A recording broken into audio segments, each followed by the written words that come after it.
तपाईहरु सम्पूर्णलाई घोप्टे युट्युब च्यानलमा स्वागत छ।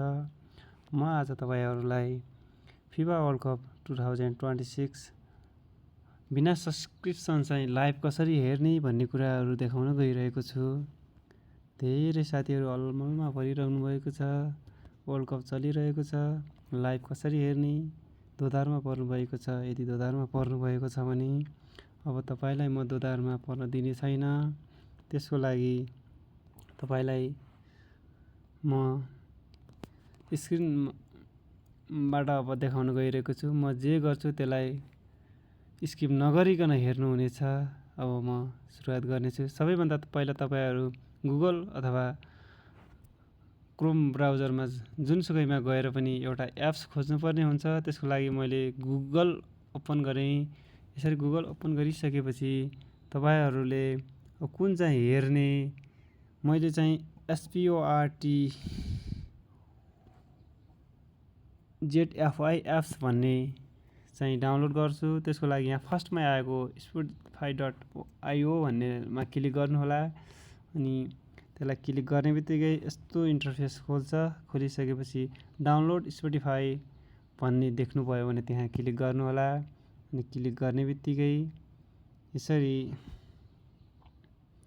जुनसुकै डाउनलोड गर्दा पनि हुन्छ। सकभर त न्यू भर्जनको डाउनलोड गर्नु होला। यो ओल्ड भर्जनले काम नगर्न सक्छ।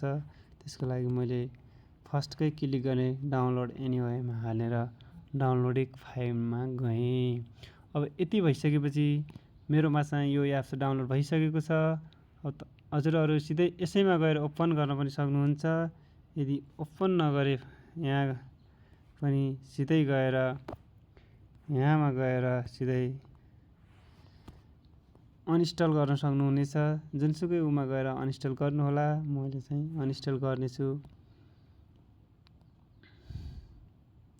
इन्स्टल भइसकेपछि अनि सिधै तपाई इन्स्टल भएको सिधै एप्समा जानु होला। मेरो चाहिँ यहाँ यसरी इन्स्टल भएको छ।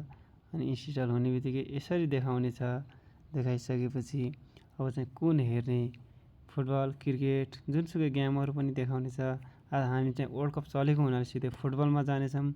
फुटबलमा जाने बित्तिकै अब आउने अपकमिङ गेमहरु चाहिँ दुईटा बाँकी छ। फ्रान्स र स्पेनको आज राति हुने सेमिफाइनल गेम र भोलि राति हुने इङ्ल्यान्ड र अर्जेन्टिनाको सेमिफाइनल गेम मात्रै छ। अहिले चाहिँ लाइभ कुनै पनि गेम नभएको हुनाले जुन गेम लाइभ छ म त्यो चाहिँ हजुरहरुलाई देखाउन जानेछु। यहाँ गएर क्रिकेटमा गएँ। क्रिकेटमा चाहिँ एउटा गेम लाइभ चलिरहेको हुनाले हजुरलाई एकछिन म डेमोको लागि थोरै देखाउने छु। त्यसको लाइभमा जाने इङ्ल्यान्ड र इन्डियाको क्रिकेट लाइभ चलिरहेको हुनाले त्यहाँमा क्लिक गर्ने वाच एड नाउ भनेकोमा क्लिक गर्ने अनि केही समय तपाईलाई पर्खिनुस् भनेर आउनेछ। यहाँ चाहिँ हामी 12 सेकेन्ड पर्खिनु पर्ने भएको हुनाले यस्तो खोलिसकेपछि हजुरहरु केही समयको लागि पर्खिनु होला। माथि स्क्रिनको टपमा देखाइरहेको छ। अब थ्यांक यू फर सपोर्ट भन्छ। अब सपोर्ट भइसकेपछि अब चाहिँ हजुरहरुले हेर्न सक्नुहुनेछ। त्यसको लागि सिधै क्लिक गर्ने। क्लिक गरिसकेपछि एकछिन There might, if there is a significant difference between the balls, and I can't see why there should be, I might go for the harder ball in this instance. We're talking probably